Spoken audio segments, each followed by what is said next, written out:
pasar pagi kan dekat dengan rumah pun Acik pakai wheelchair juga. Diri boleh, tapi tak boleh jalan jauh je lah. Kalau nak pergi kuliah ke, pakai wheelchair lah. Assalamualaikum warahmatullahi wabarakatuh. Acik dari Bandar Tun Razak. Nama Rosmawati Sharif. Acik dah 3 tahun lepas dah Acik beli ni wheelchair ni. Tahun berapa tak tahu tu. Kemudahan dia banyak. Acik ni kan tak kuat berjalan. Lutut ni tak boleh jalan. Boleh jalan-jalan macam tu tapi tak boleh berdiri lama.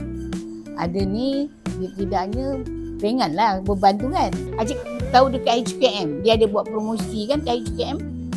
Dari situlah Acik tahu. Datang sini bawa tu anak datang. Tengok alamat dia terus datang sini kan.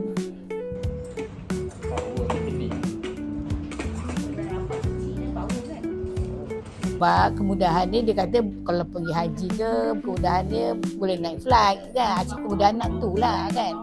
Masuk dalam kereta pun, kereta Azia pun boleh masuk. Kecil, ringan kan.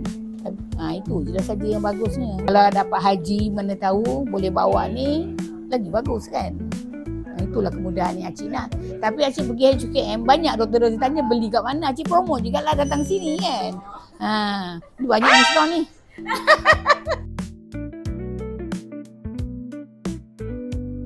Dan 3 tahun Acik dah tukar bateri. Hari ni dah tukar dia punya pengecas. Dalam tayar dia dah haus cepat. Dia kan tayar mati kan. Dia dah berbulu sebelah dah tukar lah. Acik tak ada pergi mana, servis ni okey lah. Datang pun dia layan bagus lah. Bagus lah pelayanan itu. Tak lama lah. Kalau macam repair kecil-kecil ni, hari ni tunggu siap lah kan. Bateri tu kena tunggu 1 hari kan. 1-2 hari baru dia call balik. Nak tengok kan. Puas hati nak. Kalau diskaun lagi puas hati.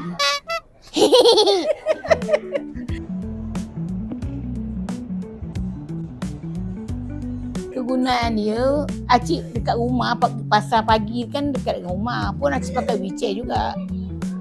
Bukan untuk nak berjalan jauh je lah. Dekat rumah tu Acik pakai ni. Acik boleh masak berdiri, boleh. Tapi tak boleh jalan jauh je lah. Kalau nak pergi kuliah ke, pakai wheelchair lah. Ada kemudahannya, benefit dia bagus lah.